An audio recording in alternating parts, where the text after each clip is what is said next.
नमस्कार आमी देवज्योति आमार ग्राउंड जिरोर आजकेर पर्वे आपनादेर सकलके स्वागत जानाई।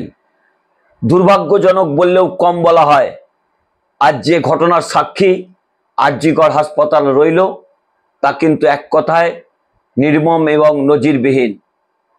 आरजिकरेर डाक्तारी जूनियर छात्रीर धर्षण एवं खुनेर प्रतिबादे जूनियर डाक्ताररा आरजिकर हासपाताले कर्मबिरति करছেন 9 আগস্ট থেকে।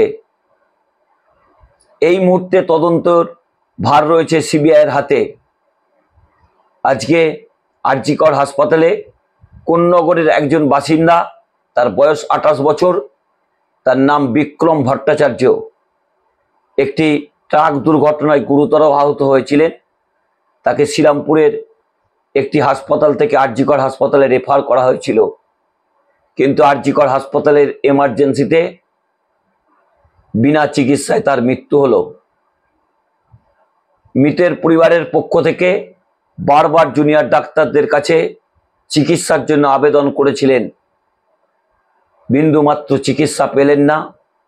চোখের সামনে তার পুত্র সন্তানকে হারাতে হলো কোন্নগরের বাসিন্দার। এই বিক্রম ভট্টাচার্য আজ দুপুরবেলা একটি পথ দুর্ঘটনায় আহত হয়েছিলেন। আরজিকর হাসপাতালে এমার্জেন্সিতে রক্তক্ষরণ হতে হতে হতে আস্তে আস্তে প্রাণ গেল এক তরতাজা যুবকের। আরজিকরের জুনিয়র চিকিৎসকের ধর্ষণ এবং খুনের প্রতিবাদে 9 আগস্ট থেকে প্রতিবাদ কর্মসূচি করছেন জুনিয়র ডাক্তাররা। তারা কোনো কাজে যোগ দিচ্ছেন না, কর্মবিরতি পালন করছেন। তারা দাবি করছেন অবিলম্বে দোষীদের উপযুক্ত শাস্তি দিতে হবে এবং তাদের দৃষ্টান্তমূলক ব্যবস্থা তাদের বিরুদ্ধে নিতে হবে। এছাড়াও আরজিকর হাসপাতালের আরও বেশ কয়েকটি বিষয় নিয়ে তারা আন্দোলন করছেন, কিন্তু সেই জুনিয়র চিকিৎসকদের সমাজের বিভিন্ন স্তরের মানুষের পক্ষ থেকে আবেদন করা হয়েছিল, আপনারা আন্দোলন চালান কিন্তু কর্মবিরতি প্রত্যাহার করে নিন, অথবা রিলে কর্মবিরতি আপনারা করুন। মুমূর্ষু প্রান্তিক পরিবারগুলো চিকিৎসার জন্য হাসপাতালে আসছে আর তারা ফিরে যাচ্ছেন। আজ সেই নির্মম ঘটনার সাক্ষী রইল আরজিকর হাসপাতাল। মিতার মা বারবার অভিযোগ করলেন যে আপনারা আমার পুত্র সন্তানকে একটু চিকিৎসা দিন। সে যেভাবে কাতর অনুনয় বিনয় জুনিয়র ডাক্তারদের কাছে করেছিলেন, কিন্তু তাতেও তাদের কোনো কাজ হলো না। তারা বিচার চাইছেন। কিন্তু আজকে কোন্নগরের এই তরতাজা 28 বছরের যুবকের যে মৃত্যু হলো বিনা চিকিৎসায়, তার বিচার কোথায় পাওয়া যাবে? আরজিকর হাসপাতালে জুনিয়র ডাক্তাররা যে কর্মবিরতি করছেন তাকে সকলেই কিন্তু সাধুবাদ জানাচ্ছেন। তাদের পাশে সমাজের বিভিন্ন স্তরের মানুষরা রয়েছেন, রাজনীতিক নেতারা রয়েছেন, চলচ্চিত্র জগতের মানুষ রয়েছেন, বিভিন্ন শিল্পী সাহিত্যিকরা রয়েছেন। কিন্তু আরজিকর হাসপাতালের জুনিয়র ডাক্তারের মৃত্যুর প্রতিবাদে যে কর্মবিরতি চলছে, সেই কর্মবিরতির ফলে প্রতিদিন হাজারে হাজারে মানুষ আসছেন এবং বিনা চিকিৎসায় ফিরে যাচ্ছেন। শুধুমাত্র এই কোন্নগরের বাসিন্দার মৃত্যু নয়, গত কয়েকদিনে প্রায় কয়েকশো রোগীর মৃত্যু হয়েছে বিনা চিকিৎসায়। কৈকালার একজন বাসিন্দা হুগলির, তাকে ভিমরুলে কামড়েছিল, তাকেও একইভাবে হাসপাতাল থেকে ফিরিয়ে দেওয়া হয়েছিল, পরের দিন তার মৃত্যু হয়েছিল। অর্থাৎ যত দিন যাচ্ছে ততই কিন্তু চিকিৎসা পরিষেবা নিয়ে বারবার প্রশ্ন উঠতে শুরু করেছে। জুনিয়র ডাক্তারদের সমাজের বিভিন্ন স্তরের মানুষের পাশাপাশি আইএমএর পক্ষ থেকেও আবেদন করা হয়েছে যে আপনারা কর্মবিরতি প্রত্যাহার করে চিকিৎসা পরিষেবা দিন, কিন্তু আন্দোলন চালিয়ে যান। যেভাবে বাংলার মানুষ তথা গোটা ভারতবর্ষের মানুষ এই জুনিয়র চিকিৎসকদের পাশে দাঁড়িয়েছিলেন, সেখানে যেন মনে হচ্ছে বেশ কিছুটা সুর এবং তাল কাটছে। কারণ এই রাজনীতিতে ইতিমধ্যেই বিভিন্ন দল প্রবেশ করেছে। কারণ এই ডাক্তারি আন্দোলন বা ডাক্তারদের আন্দোলন আর শুধুমাত্র অরাজনৈতিক নেই। একসময় এই সামাজিক লড়াইয়ে সমাজের বিভিন্ন স্তরের মানুষ পথে নেমেছিলেন, তারা রিক্লেম নাইট করেছিলেন 14 তারিখ মধ্যরাত্রে স্বাধীনতার প্রাক্কালে, এবং গত দুদিন আগেও কিন্তু একই ঘটনা গোটা রাজ্য জুড়ে প্রত্যক্ষ করেছিল। কলকাতার রাজপথ অন্ধকারে ঢেকে গেছিল, কেন জুনিয়র ডাক্তাররা আলো অফ করে 1 ঘন্টার প্রতীকী বিক্ষোভ তারা করেছিলেন। সমাজের বিভিন্ন স্তরের মানুষ তাদের পাশে দাঁড়িয়েছিলেন। কিন্তু যেভাবে এই আন্দোলনের নামে বিনা চিকিৎসায় প্রতিদিন কত মানুষের মৃত্যু হচ্ছে, তার হিসাব কে রাখবে? তাদের বিচার কে দেবে? জুনিয়র ডাক্তাররা আজকে যে ঘটনা ঘটালেন আরজিকর হাসপাতালে, তা নিয়ে কিন্তু ইতিমধ্যেই প্রশ্ন উঠতে শুরু করেছে। জনমানসে যথেষ্ট কুপ্রভাব পড়ছে, কারণ চিকিৎসকরা সেবার প্রতি নিয়ে এই প্রফেশনে এসেছেন।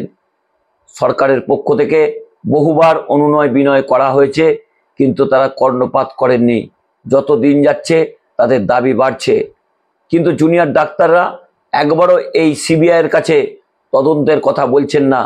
কারণ রাজ্য সরকারের পক্ষ থেকে বা কলকাতা পুলিশের পক্ষ থেকে যে সঞ্জয় রায়কে গ্রেপ্তার করা হয়েছিল, তারপরে কিন্তু সিবিআই এখনো পর্যন্ত এই খুন এবং ধর্ষণের ঘটনায় অতিরিক্ত কাউকে গ্রেপ্তার করতে পারেননি।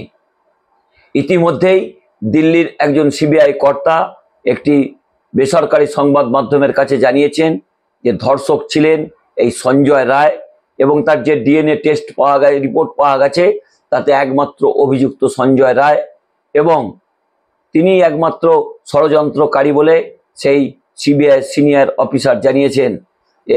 অতিরিক্ত কোনো কিছু কিন্তু তার ডিএনএ থেকে পাওয়া যায়নি, এবং সেখানে যে গণধর্ষণের অভিযোগ উঠছিল তা সর্বৈবভাবে মিথ্যা।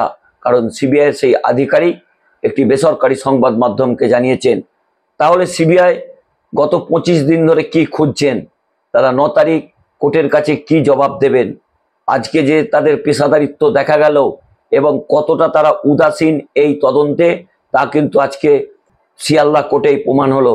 আজকে সঞ্জয় রায়কে কোর্টে তোলার কথা ছিল, কিন্তু সিবিআইয়ের পক্ষ থেকে সেখানে কোনো কর্তা উপস্থিত ছিলেন না, কোনো তদন্তকারী অফিসার উপস্থিত ছিলেন না, কোনো আইও উপস্থিত ছিলেন না, কোনো আইনজীবী উপস্থিত ছিলেন না। বিচারককে 40 মিনিট অপেক্ষা করতে হলো। বিচারক তাদের 10 মিনিট সময় দিয়েছিলেন, কিন্তু তারা পৌঁছালেন প্রায় 40 মিনিট পরে। অর্থাৎ সিবিআইয়ের পেশাদারিত্ব এবং উদাসীনতা নিয়ে কিন্তু ইতিমধ্যেই প্রশ্ন উঠতে শুরু করেছে। বিচারক এক সময় বলে ফেলেছিলেন যে তাহলে কি এই সঞ্জয় রায়কে তারা জামিন দিয়ে দেবেন? অর্থাৎ বিচারক সমস্ত কিছুর গুরুত্ব বিবেচনা করে, যেটা বাংলার মানুষ যেভাবে পথে নেমেছে সেই জায়গা থেকেই তিনি আজকে তার সিবিআইয়ের বিরুদ্ধে কোনো মন্তব্য তিনি করেননি, কিন্তু তাদের পেশাদারিত্ব নিয়ে যথেষ্ট প্রশ্ন তুলেছেন। অর্থাৎ যে ডাক্তারি ছাত্রের মৃত্যুর প্রতিবাদে বিভিন্ন রাজনৈতিক দল, তার পরিবার সিবিআই এনকোয়ারির দাবি করেছিলেন, সেই সিবিআইয়ের পেশাদারিত্ব নিয়ে কিন্তু যথেষ্ট প্রশ্ন উঠতে শুরু করেছে। তাহলে কি 9 তারিখ একই ঘটনার সাক্ষী থাকবে সুপ্রিম কোর্ট? কারণ তারা যেভাবে এই মৃত তরুণীর ছাত্রীর বিচার করছেন বা বিচার প্রক্রিয়া চালাচ্ছেন, তাতে 9 তারিখ সুপ্রিম কোর্টের কাছে কি জবাব দেবেন? কিন্তু প্রতিটি বাংলার পরিবারের মানুষ কিন্তু পথে নেমেছেন। যেভাবে একটি তরুণী ছাত্রীর মৃত্যু হয়েছে এবং যেভাবে তাকে ধর্ষণ করা হয়েছে, তার ফলে কিন্তু বাংলার প্রতিটি মানুষ তার বিচার চাইছেন। কলকাতার আকাশে বাতাসে শুধু উইকেন্ড জাস্টিসের স্লোগান উঠছে, সমস্ত রাজনৈতিক দল পথে নামছেন। রাজ্যের মুখ্যমন্ত্রী মমতা বন্দ্যোপাধ্যায় ঘটার পরেই তিনি পরিষ্কার করে মৃতের পরিবারকে জানিয়েছিলেন যে তাদের 7 দিন সময় দেওয়া হোক, কিন্তু মৃতার পরিবার সেই সময় দেননি। তারা হাইকোর্টের দ্বারস্থ হয়েছিলেন সিপিএমের নেতা এবং তথা আইনজীবী বিকাশ ভট্টাচার্যের মাধ্যমে।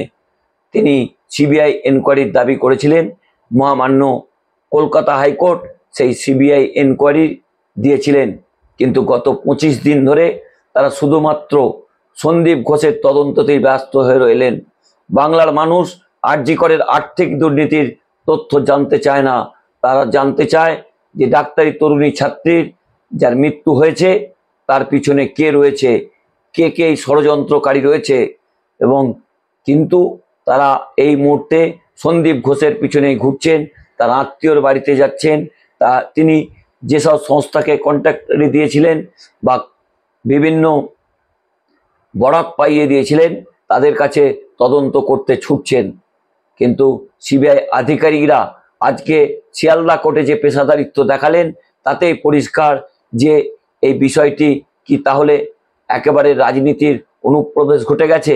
কারণ সিবিআইয়ের এ রাজ্যের যে গ্রাফ তাতে দেখা যাচ্ছে প্রায় 29 থেকে 30টি কেস তাদের কাছে রয়েছে, একটারও সমাধান করতে পারেননি। কিন্তু যারা উই ক্যান জাস্টিস চাইছেন, আরজি করে আজকে যেভাবে বিনা চিকিৎসায় তরতাজা একটি কোন্নগরের যুবকের মৃত্যু হলো, কৈকালার একটি ছেলের মৃত্যু হলো, তার জবাব কে দেবেন? বাংলার মানুষ কিন্তু ইতিমধ্যেই প্রশ্ন তুলতে শুরু করেছে। জনমানুষে কিন্তু একটা বিরূপ প্রভাব কিন্তু ইতিমধ্যেই পড়তে শুরু করেছে। কারণ চিকিৎসা যেভাবে ব্যাহত হচ্ছে, যেভাবে গরিব মানুষগুলো, প্রান্তিক মানুষগুলো বিভিন্ন বেসরকারি হাসপাতালে ছুটছেন, তাতে তারা সর্বশান্ত হচ্ছেন। সেই জায়গাতে সমাজের বিভিন্ন স্তরের মানুষও কিন্তু এই কর্মবিরতি প্রত্যাহারের দাবি করছেন, কিন্তু চিকিৎসকরা কোনো কিছুতেই কর্ণপাত করছেন না। তবে সমাজের বিভিন্ন স্তরের মানুষ দাবি করলেও বিজেপির পক্ষ থেকে বা সিপিএমের পক্ষ থেকে কোনো রকম দাবি করা হচ্ছে না। তারা কি রাজনীতি করার চেষ্টা করছেন? গত কয়েকদিনের ঘটনা থেকে পরিষ্কার যে আপনারা গত কয়েকদিন ধরে কেউ শুনেছেন যে বিজেপির কোনো নেতা বা সিপিএমের কোনো নেতা বা কংগ্রেসের কোনো নেতা একবারও আবেদন করেছেন যে যে আন্দোলন আপনারা সামাজিকভাবে করছেন, যেভাবে কোনো রাজনৈতিক দলকে এর মধ্যে ঢুকতে দিচ্ছেন না, আপনারা কর্মবিরতি প্রত্যাহার করুন, বাংলার মানুষ আপনাদের পাশে রয়েছে, তারা কিন্তু সে অনুরোধ করেননি। তারা রাজনীতি করছেন। অর্থাৎ যত দিন যাচ্ছে আরজি কর হাসপাতালের মহিলা তরুণী ছাত্রের মৃত্যুর কিন্তু রাজনৈতিক পাঁকে কিন্তু প্রবেশ করছে। সিবিআইয়ের পক্ষ থেকে আজকে যে ঘটনা ঘটানো হলো, তারপরে তারা কি জবাব দেবেন? আরজি কর হাসপাতালে যেভাবে বিনা চিকিৎসায় একটি 28 বছরের যুবকের মৃত্যু হলো, তার জবাব কে দেবে? তার বিচার কে দেবে? নমস্কার, আমি দেবজ্যোতি। আমার এই আজকের পর্বটি যদি ভালো লাগে চ্যানেলটি সাবস্ক্রাইব করে আমার পাশে থাকবেন, বেল আইকনটি ক্লিক করে দেবেন। শুভরাত্রি। Jai Hind. We can justice.